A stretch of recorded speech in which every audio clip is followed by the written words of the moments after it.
All right, what is going on, ladies and gentlemen? How is it going? I'm Is There No One Else? And in today's video, we are going to talk about the Ashes of Creation corruption system. Now, the reason I'm bringing this entire video up, the reason we are going to talk about it, is because I had a lot of comments in my comment section. Although I provided access to the wiki to talk about corruption, a lot of people are just misinformed about what the current Ashes of Corruption system is and what it isn't. And if you guys have been watching and you've been paying attention, I'm sure you have, because it's probably why you clicked on this video, but if you've been paying attention to the YouTube comments and the YouTube videos over the last week, you will see that there's been a heated debate over griefing in the Ashes of Creation community, how it could or could not wreck the game, and all these sorts of things. And the debate has gone on for over a week now. I did my video a week ago.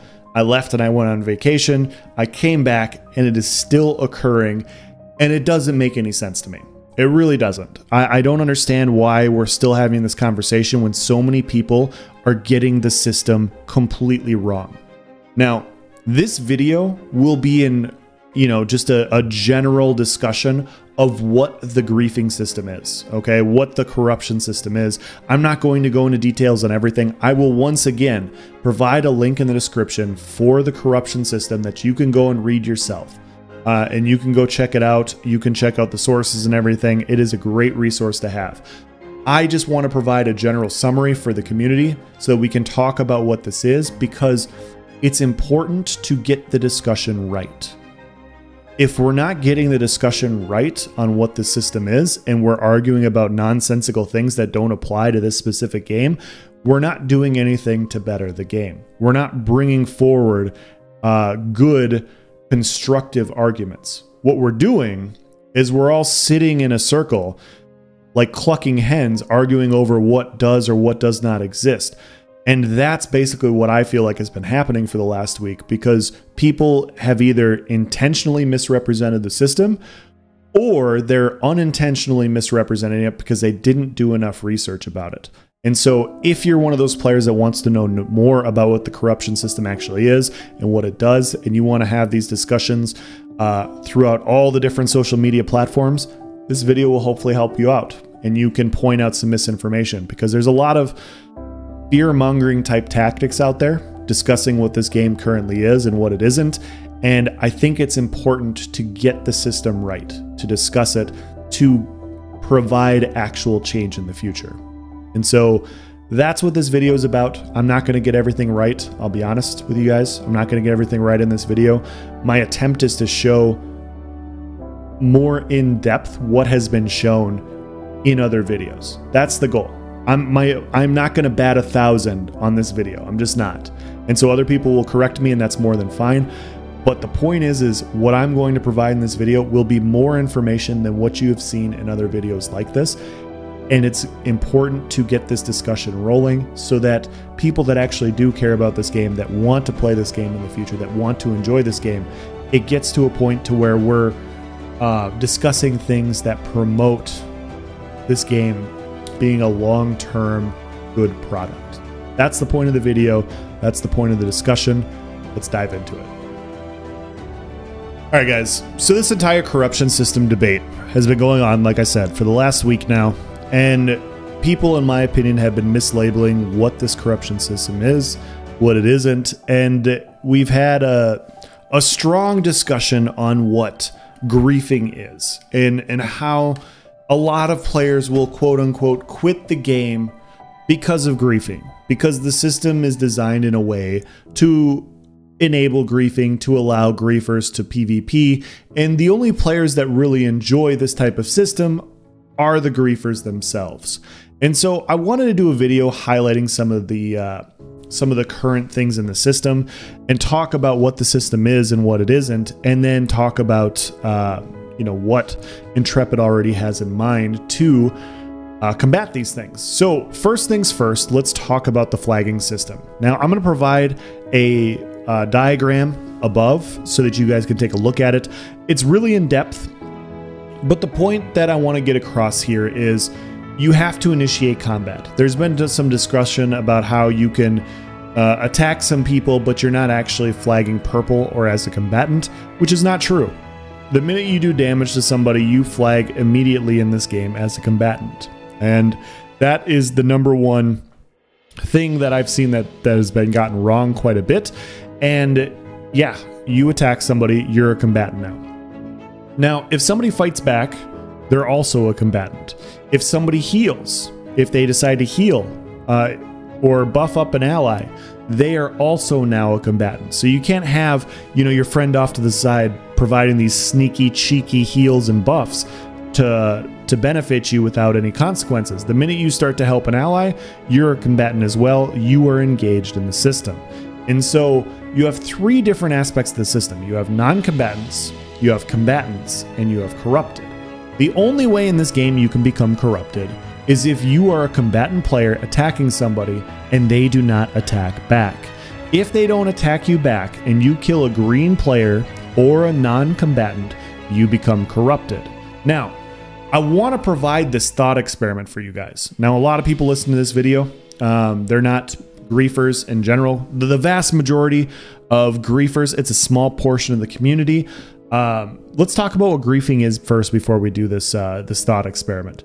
Griefers to me are players that try to just make your experience in the game miserable. They're not fighting you over a contested area. They're not trying to PvP with you or whatever. It's their goal to just try and kill you over and over again and make you send them messages, complain, quit, whatever. Like their entire goal is to make you unhappy. And so they're going to try and kill you over and over and over again. So for me, and I think most people's definition of griefing, is a player that kills you over and over and over again in the game. And that's my personal opinion.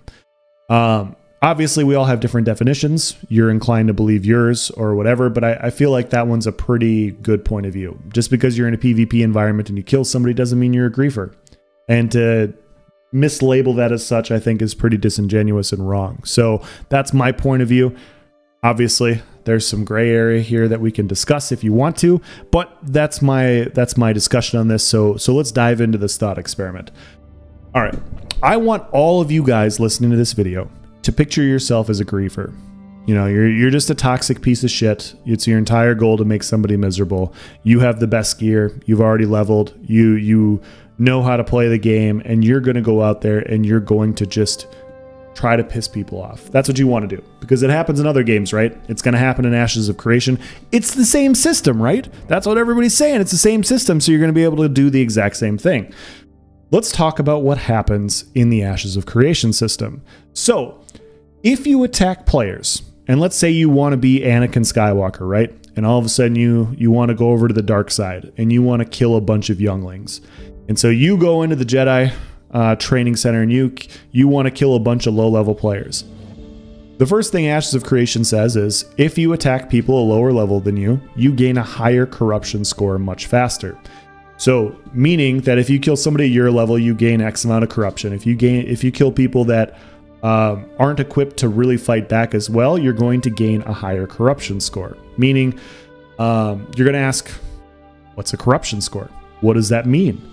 Well, a corruption score in Ashes of Creation is basically a system that is designed to hamper your character's ability. So you have a lot of different aspects to what happens once you gain corruption. One of the things that happens is you lose your combat efficacy, meaning that your character loses its ability to fight back the higher and higher corruption that you gain. There's even a quote in the wiki from Stephen Sharif that states that you can get to a point with a high enough corruption score to where your character is completely ineffective in battle. And so, if you want to go on this murder spree, attempting to kill lots and lots of players, your character will be less and less effective in combat. Now, it won't matter so much for the players that you're fighting if you're killing a bunch of low-level players, but the other problem is when you gain a higher corruption score, you become visible on the map to bounty hunters. All of a sudden, bounty hunters see you as a corrupted player, and they know that there's a good chance if there's a corrupted player appearing on the map that they are a high level, they have a higher risk of dropping gear and weapons. And so, if the system is designed in a way to where it's harder to gain gear and weapons, it's harder to grind these things, it becomes quite valuable to hold on to these things. If a corrupted player is running around with lower combat efficacy, with the ability to lose like the higher corruption score that they have, if they have a higher corruption score, it means they have a higher chance of dropping these weapons. So literally what the corruption system states is if you see somebody corrupted on the map, it is a free chance to go and get high-powered weapons from a player that potentially can't fight back as well as a player at their level normally is capable of doing. You will see players horde across the map at the chance to kill a player for weapon drops. Imagine if like you've been getting killed by this player, right? Let's say there's supposed to be 50 levels and you're at level 20 leveling up. And all of a sudden they killed 5, 6, 7 of your friends and now they're on the map. If all of a sudden you see 4 or 5 people chasing this corrupted player, why wouldn't you join in? Attacking a corrupted player according to the diagram doesn't flag you for combat because they're corrupted. So you don't get attacked by other players, but now you have a chance of getting a drop. If you kill that player, you can loot them and potentially get their drop, meaning that as a newer player, there's no risk for you to potentially go after this player, especially when a bunch of other players are doing the exact same thing. On top of this, as a corrupted player, if you have a high corruption score because you're attempting to grieve, one death will not necessarily make you lose all of your corruption score, meaning it may take multiple deaths, 2, 3, 4 deaths, depending on how crazy you went, to lose your corruption score. And each one of those gives you a chance to drop a piece of gear or weapons. And so, once again, you could drop multiple weapons if you go on a murderous rampage. You could drop multiple armor set pieces, and if it's valuable enough to try and grind and farm these things, that is a heavy cost to pay. Also, with the corruption score, you gain what is your items lose their capabilities. Basically, it's lowered effectiveness in the game. I can't remember the exact title of it, but long story short, you need to use materials to repair and get your gear back to where it was before when you're dying in the game. Everybody that dies in this system in this way has to repair their gear, but yes, that is something to take into account. Now, on top of this, you also have something that is called experience debt, meaning that if you're corrupted or if you die in this system, you can lose 2 to 3% of your max experience level as a experience debt, meaning you don't lose the level, but you lose 2 to 3%, meaning that your character is no longer maxed out at combat effectiveness for that specific level. And so as a corrupted player, you lose this rate at 4 times the rate of a green player, meaning that you can lose 8 to 12% of your you can gain a 10% combat experience loss. Now, I don't know if this is exactly true. I did some math based off of what I know, which is what I could find on the wiki. I don't know exactly how the leveling system is going to work. There's 2 basic systems that I know of. There's a linear system for levels, meaning that like for each level you get 1 million experience to move up to the next level. 1 million, 1 million, 1 million, or whatever number you want to insert, or you get escalating levels of experience. I don't know what that entails. And so it may be harder to go from 49 to 50 than it is to go from 1 to 2. I just decided to make this linear to try and prove a point. So looking at the wiki, they say that the final endgame level is level 50, and it's going to take 45 days to get to max level, with 4 to 6 hours of grinding. So if we decide to split the difference and we say 5 hours of grinding for 45 days, that means it takes 225 hours to get to level 50. So for each kill that you get, or each death that you take while you're corrupted, you can lose 8 to 12%. You can gain 8 to 12% of your experience debt. So let's round it to 10%. So for each level, if it takes 4.5 hours to get to a level, if it's linear, that means it takes 270 minutes to grind per level. So in order, each time you die after you're corrupted, you have to grind for 27 minutes in order to work off that corruption experience. Now, it's probably more, It's probably more than 27 minutes. I've heard 2.5 to 3 hours. I've heard 2.5 to 5 hours. I don't know exactly what it is. I couldn't find it. And so if somebody wants to correct this, please do so in the comment section below. I want to have the right information on my channel more than I want to be right, or the more than I want to try to be right. I'm okay being wrong here. Like I want to be clear that if I'm wrong here, call me out on it. But it will take at least 27 minutes in order to grind back this experience loss. So your character is going to lose this efficiency. In order to get back to your max level efficiency for each corruption death you gain, you're going to have to grind for 27 minutes. And so the point with all this is to say, the system is designed to make it cost you resource on each death. It's going to also lower your combat efficiency. It also could potentially make you drop gear. And if you have to farm or grind or level up gear, that is going to take more time. And on top of all of that, you also have to spend time grinding out this experience debt in order to lose it. To get your character back to where it is.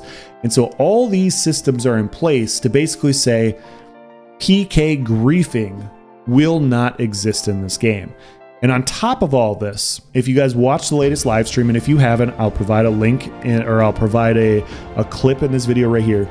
Steven Sharif has gone on to say himself that if your goal, if your attempt as a player is to grief your opponent, is to make them feel miserable, it's not actually combative in an environment, it is against their terms of service. And the corruption system that's in Ashes of Creation, I believe, will stop that behavior to a significant degree, to the point where it is a very, very minor, if not at all, experience situation for many players, but the risk is still there, right? And that's something that requires testing. That's something that requires us in Alpha 2, in the betas, to see how we turn the dials of corruption, that the risk profile of corruption is high enough to reach the level of that deterrent, right? How will we handle targeted harassment that happens? Oh, I see. Targeted harassment. Yeah. Again, as I said previously, when a player takes their play experience to the point of harassing another player and doing so on a repetitive basis in order to diminish their play experience, and that is done, it is a breach of what our code of conduct is expected in the game. And it is a ticketable offense, right? If you are following around a streamer or you're following around a player and your intent is to keep them from playing the game or to force them to quit, that is a dirty player mindset. It's a bad player mindset. It's a griefer's mindset. It's not something that's desired in the ecosphere, in the community of Ashes of Creation. And as a result, it is a serviceable customer service situation, right? That is where warnings are given and actions can be taken against the account holder of an individual whose sole purpose is to disrupt and affect negatively the gameplay experience of others. And, you know, risk doesn't mean harassment, torture, right? That's not what risk is.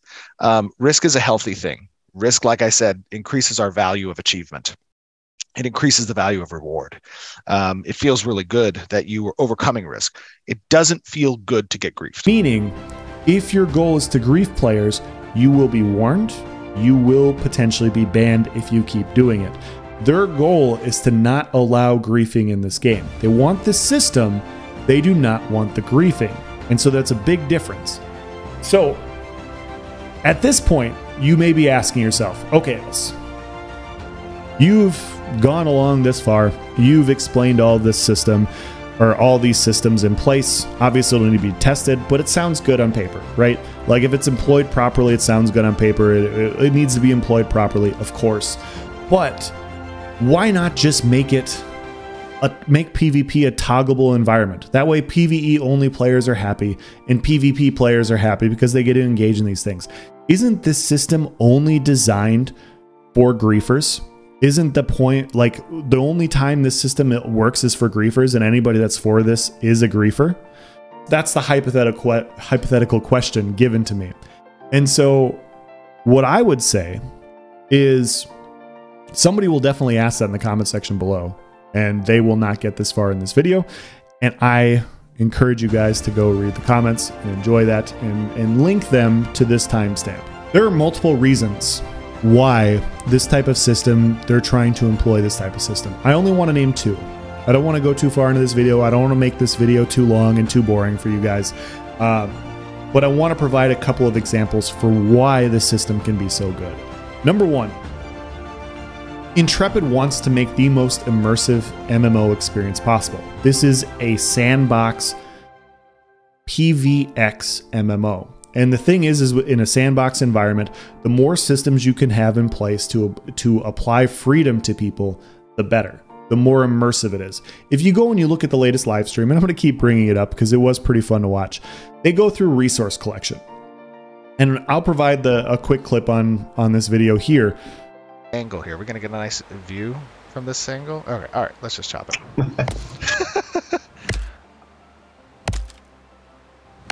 I love the new UI. Oh, I know. And the sound. Get ready. It's happening.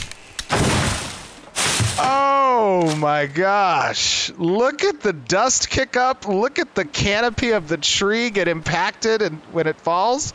So when you watch the tree, it actually looks like a fallen tree. It actually looks and has the same sounds and feels of it has the same feel of a fallen tree. Their goal, running on Unreal Engine 5, trying to have different resources spawn during different seasons of the game, having seasons change, grass, snow, daytime, nighttime. They want to have the most immersive open world PvX experience you can have. It's not as immersive if a system like this does not exist. If you don't have the ability to do whatever you want in the game, it's not nearly as immersive. And so people will still combat me on this, and they'll still say, hey, Else, you know, like it still doesn't solve griefing. What are the pros for this system? Like you've highlighted all this, but there's no pros that have been laid out. Well, that's where we're getting in this. I don't have to provide the pro because Asmongold provided it himself in one of his videos. And I will show that here. So let's look at a couple of PvE trolling mechanisms, right? So for example, with the example that I had used in what do you call it in this video that I had originally watched, is that I used to banish people's mobs that they were fighting in the Elemental Plateau and Burning Crusade.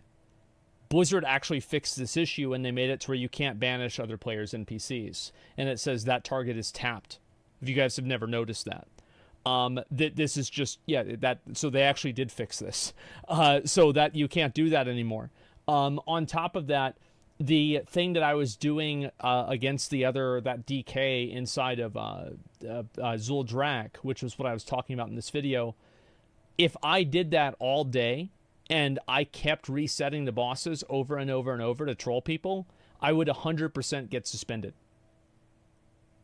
Because griefing people in the game through PvE, the other alternative you have to keep in mind is that griefing through PvE usually has no recourse.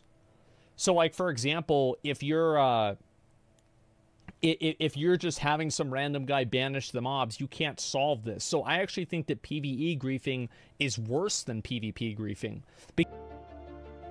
Asmongold says in his video that PvE players, there is no recourse for disputes. I think we can all agree that PvP and PvE griefing happens alike. You do not, the only way you can resolve a PvE dispute is if you go to the developers, if you go to the support team, you explain, you show videos, you highlight these things, and they're good at their job, they can change these outcomes. They can fix these systems. But in a PvX environment with this type of system in place, you solve the problem. You fix the problem. One of the other arguments that was brought up by Lucky Ghost was talking about people grinding materials and grinding gear and to sell for real in-game or real-world money, and how they use bot accounts in order to do these things.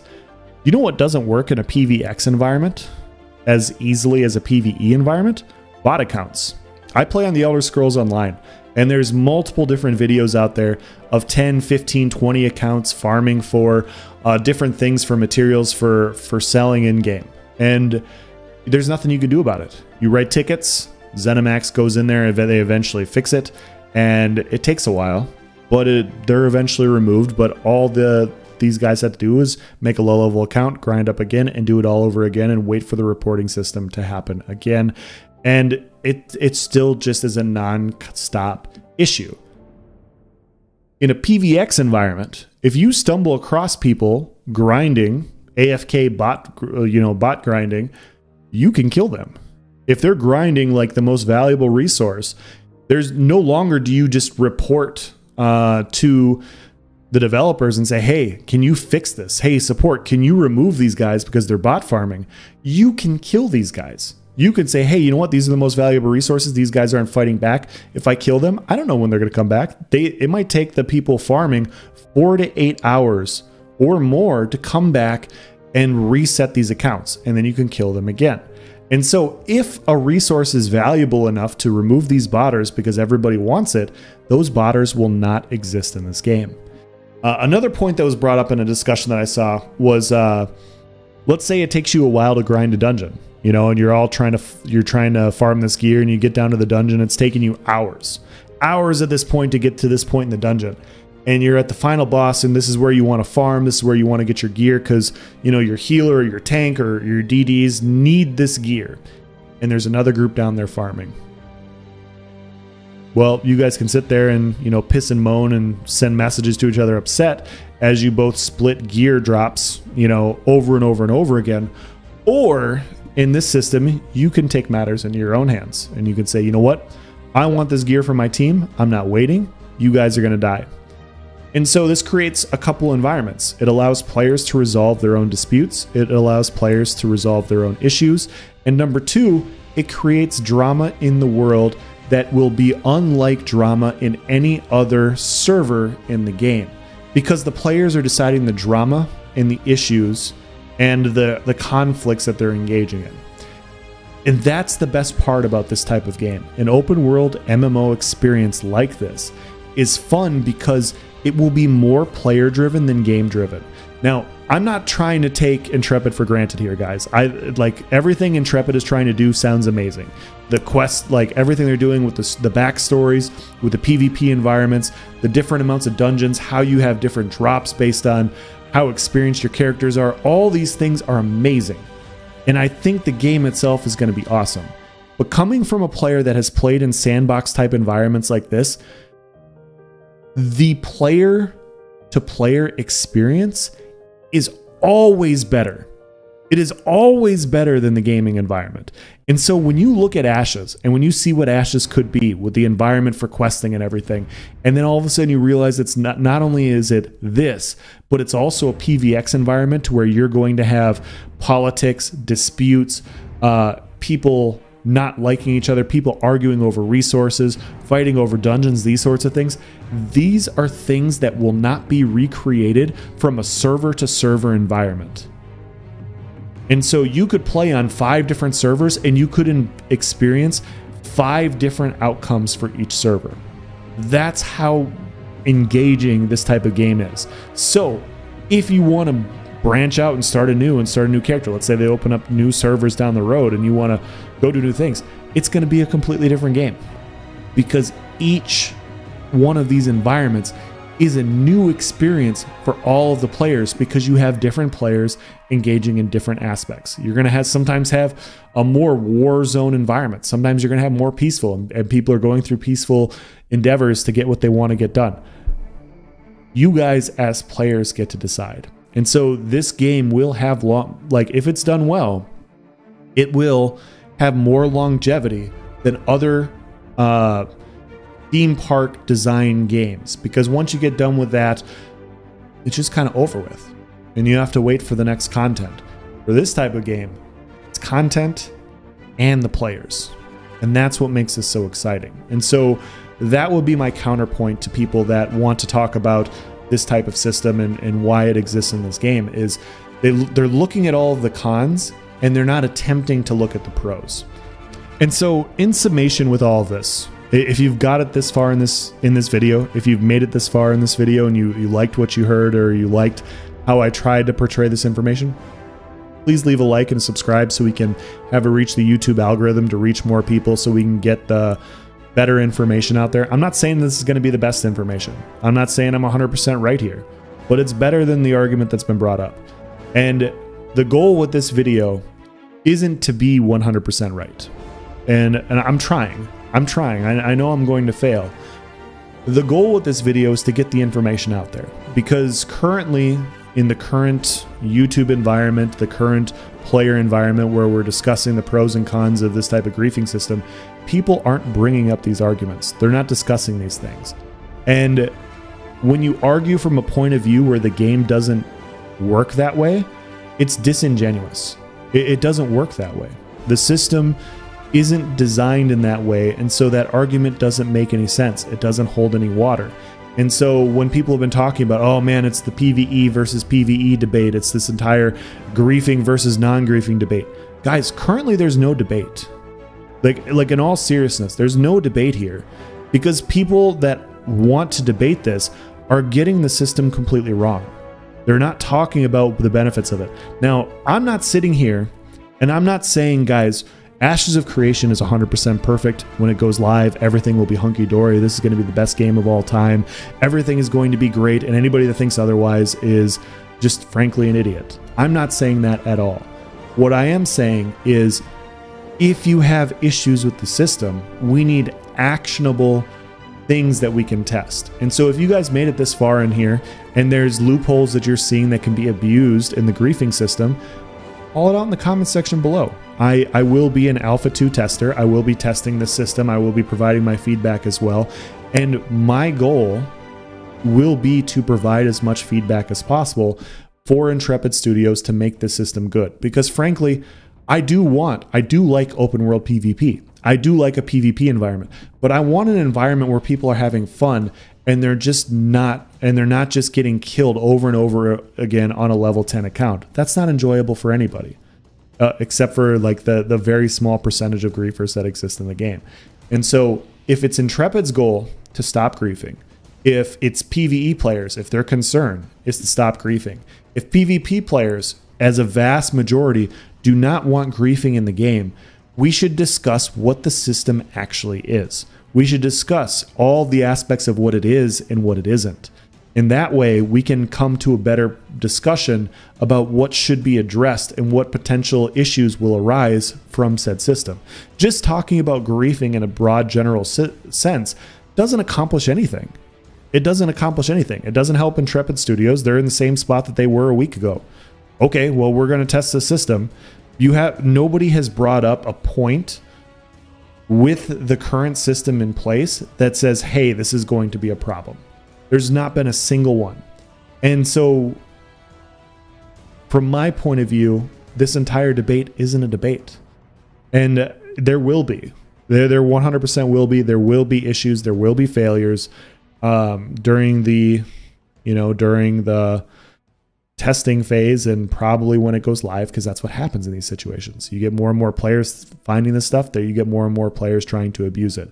But if everybody's goal is to not have this exist, the goal should be to try and fix things when these issues arise. And so, but yeah, that's my point of view. That's where I'm coming from on this.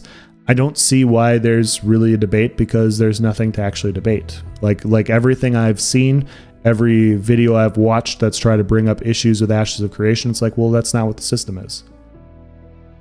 You bring up this issue with griefing, but you don't bring up everything that they have talked about with combating said griefing. And I don't think that's the right way to go about things either. I think that doesn't solve anything. I think that's non-constructive, and I think as a community we could be better. So yeah, that's the video. Hopefully you guys enjoyed it. Let me know in the comment section. It is what it is. If you agree or disagree, that's fine. And that's what it is to have open dialogue about these things, because I think we all agree that we want a new game coming out. I think we want a new exciting game, and the things we can do as players to try and help push that along is good for everybody. So here I am doing my part. Hopefully you guys comment and do your part as well. Thank you for watching, guys. Have a nice day.